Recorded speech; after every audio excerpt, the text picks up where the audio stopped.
इधर आओ। ये हमारे दोस्त परम मित्र, आज मैं खड़ा हूं तो शायद 50 नहीं 60 नहीं 70% मेरे दोस्त का हाथ है कि आज मैं ऐसे खड़ा हूं। Love you. मेरा वो दोस्त है और ये मेरे साले साहब हैं, मेरे भाई हैं, मेरे मित्र हैं। इन दोनों के लिए मैं बोल रहा हूं ये लाइन। देखिए, मैंने कल भी मंच पे बोला कि देखो गाना कोई खराब नहीं होता है।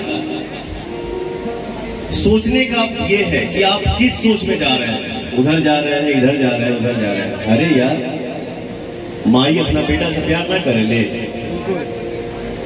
भाई अपना भाई से प्यार ना करेला, बिल्कुल आप अपने बेटे से प्यार नहीं करता है जी।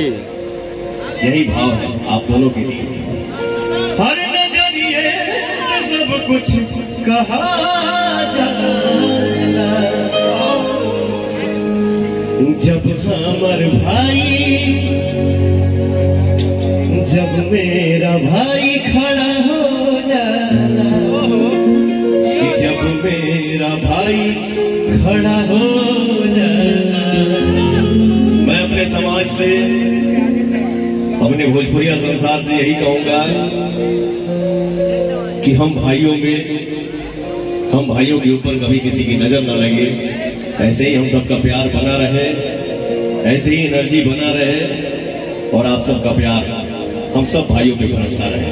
Love you. इस जोड़ी के लिए भैया अगर आपका आदेश हो तो। अरे बाबू अम्मा बोलना। कि जुड़ गई तोहरा से कैसन बंधन, कि लागेला सबसे हटके अपन के जैसा। मतलबी दुनिया में बायसन प्यार, वाह वाह वाह वाह, तोहरा जैसन भाई कहा,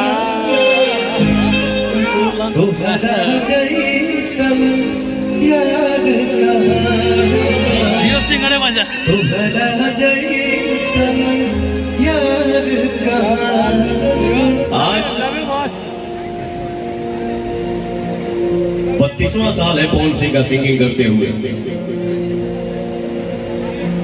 और भाई मेरा भोजपुरिया समाज, मेरा भोजपुरिया संसार अपने बेटे को, अपने भाई को किस कुर्सी पे बैठा के रखा है, वो मेरे पास कोई शब्द नहीं है कि आप लोग मुझे कहाँ बैठा के रखें। ये आप सब जानते हैं, किंग है भैया, राजा। ये सब आप सबका आशीर्वाद है। कार गाना रिलीज में आज ट्रेंडिंग 1 नंबर पे बना, कम से कम 2 महीना हो गया। ये सब हमारे भाइयों का आशीर्वाद है। बस आप सबका कृपा बरसता रहे। इसके बाद एकरा बाद का लकीर खिंचा गया हो भैया। काल 30 सीरीज हमार भोजपुरी से सीजनली एक गाना आवता, जो गाना के टाइटल बा दशहरी अमवा। आओ गा के हो खींची है जहनो चीज, ठीक है। तो 6:30 पे रिलीज हुआ। ए जीजा लहरी हो, ए जीजा लहरी हो, दशहरी अमवा ले आइहा भैया। साली हो साली जगरवानी हो बजारिया,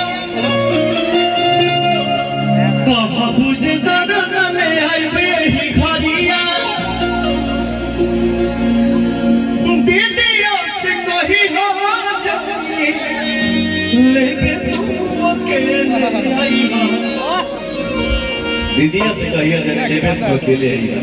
फिर शादी हमारे कहा करी, ये चीजा लहरी हो दशहरी अमवा ले आइहा भैया। तो दशहरी अमवा टी सीरीज कंपनी से हमारे सवेरे 6:30 बजे आ रहा हुआ, और आप सब अपन प्यार बरसाई जाए।